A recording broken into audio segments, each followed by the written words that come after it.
د جمهوریت قانون دا دی چې یو بکسه کې 100 رایې دي، 10 د لیونیانو دي پاګلان، 10 د شرابینو دي، 10 د زناکارو دي، 10 د اجړاګانو دي، خو 100 پوره شوي. او د بل صندوق کې 100 رایې دي د پاکانو مقدسو خلکو دي، نو دا 100 به یې ګټي. دا اوس کم عقل وی او دا کم اسلام وی؟ نو دا خو د اسلام سره په ټکر کې ده دا خبره، د عقل سره په ټکر کې ده دا خبره. ځکه چوکۍ ډېرې پستې دي، ډېر احتیاط پکار دی. نن سبا هر څه شته، ماضي دي ډېر احتیاط پکار دی. جمهوریت چې کوم دی، آیا جمهوریت دا په اسلام کې شته که نشته؟ دا جمهوریت چې دی دا د اسلام نه خلاف یو قانون دی، ځکه جمهوریت اکثریت ته وایي، او اکثریت ټول عمر د انبیاو د رسولانو خلاف کړی دی.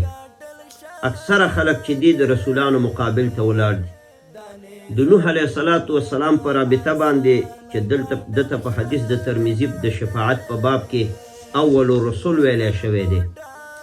نوح علیه السلام په باره کې الله فرمایي فما آمن معه الا قلیل. په نوح علیه السلام لږو خلکو ایمان راوړو، جمهور او کثیر چې و هغه خلاف و، یعنی جمهوریت خلاف و. په نوح علیه السلام باندې صرف 80 کسو ایمان راوړو، 100 لکه خلک خلاف. نو د جمهوریت په محکمه او په قانون کې گویا کې نوح علیه السلام چې دی العیاذ بالله دا پړ دی، ځکه چې هلکه 80 کسو در باندې ایمان راوړی، وخوا د کفارو د مشرکینو بکسه کې 100 لکه ووټونه پراته دي او تا له 80 رایې درکول شوي. نو د جمهوریت په قانون کې نوح علیه السلام پړ دی العیاذ بالله. جمهوریت دغه شي ته وایي. دارنګې د ابراهیم علیه السلام باندې ایمان لږو خلکو راوړی، والله وایي فآمن معه لوط. فقط لوط علیه السلام په ایمان راوړو او دواړه ووته او هجرت د وطن نه وکړو. نو د هغه نه اکثریت خلاف، ټول ملک د هغه خلاف. او د لوط علیه السلام په باره کې الله فرمایي فما وجدنا فيها غیر بیت من المسلمین. د ده په ټول امت کې د یو کور مسلمانانو نه نور څوک نو چې ده ته یې رایه ورکړې وې. هغه بیت من المسلمین هم د ده خپله کورنۍ و، هغې کې هم ښځه کافره وه. نو گویا کې که په رایو په کثرت باندې خبره وی نو انبیا خو بیا ټول العیاذ بالله پړو. کثرت چې دی دا خو ټول عمر د حق په خلاف باندې ولاړ دی، او قرآن حکیم هم په دې باندې ناطق دی. یو ځای کې الله جل جلاله فرمایي قل لا يستوي الخبيث ولا الطيب ولو اعجبك كثرة الخبيث. ورته ووایه پیغمبره چې ګنده او پاک نه دی برابر، اگر که تا لره په تعجب کې واچوي ډیروالی د خبیث، یعنی ګنده ډیر دی. دا خبیث او طیب چې دی دلته عام مفهوم دی، یعنی انسانان خبیثان که ډیري چې 100 لکه خبیث انسانانی او 5 پاک انسانانی، الله وایي دا 5 غوره دي. او خبیث رای او پاک رای، خبیث پیسې پاکې پیسې، دا هر شي کې جوړیږي. نو یو خوا یو بکسه کې چې دی 100 لکه رای دي خو خبیثې دي، شرابین دي، قاتلان دي، ظالمان دي، بدماشان دي. او بل خوا 5 رای دي پاکې دي. نو د اسلام په نظر کې او د الله او د قرآن په نظر کې دا 5 رای دا چې دی مهمې دي، او د جمهوریت په قانون کې دا 100 لکه رای مهمې دي. نو دلته هم جمهوریت د قرآن عظیم الشان نه خلاف.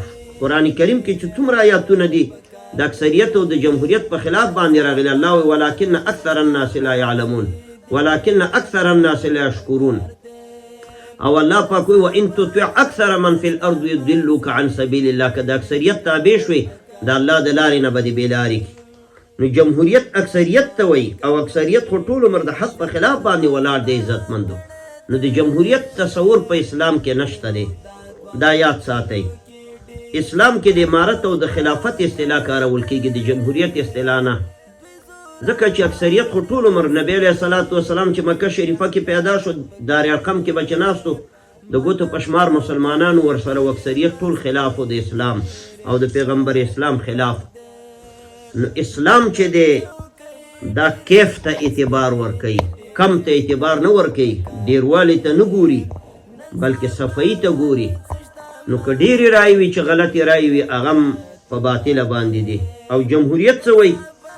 جمهوریت دا وایي، ګورئ دا یاد ساتئ، د جمهوریت قانون دا دی چې یو بکسه کې 100 رایې دي، 10 د لیونیانو دي پاګلان، 10 د شرابینو دي، 10 د زناکارو دي، 10 د اجړاګانو دي خو 100 پوره شوي او د بل صندوق کې 100 رایې دي د پاکانو مقدسو خلکو دي نو دا 100 به یې ګټي دا اوس کم عقل وی او دا کم اسلام وی نو دا خو د اسلام سره په ټکر کې ده دا خبره د عقل سره په ټکر کې ده دا خبره ځکه د اسلام او ځینې خلک لا دا کمکله خبره کوي چې د عمر فاروق صاحب دور خلافت او د عثمان صاحب هم په ووټونو باندې راغلی او دا هم غلطه ده هغوی سره بیعت شوی ووټونه نه دي شوي ووټ خو دې له وایي چې څو کسه په مقابل کې ودرېږي د عمر صاحب مقابل کې څوک ولاړو هلته به اهل حل و عقد شورا وه یعنی په صحابو کې د رای او د فکر خاوندان د تقوا او د پرهیزګارۍ خاوندان چې هغوی به په امورو سیاسیو باندې پوه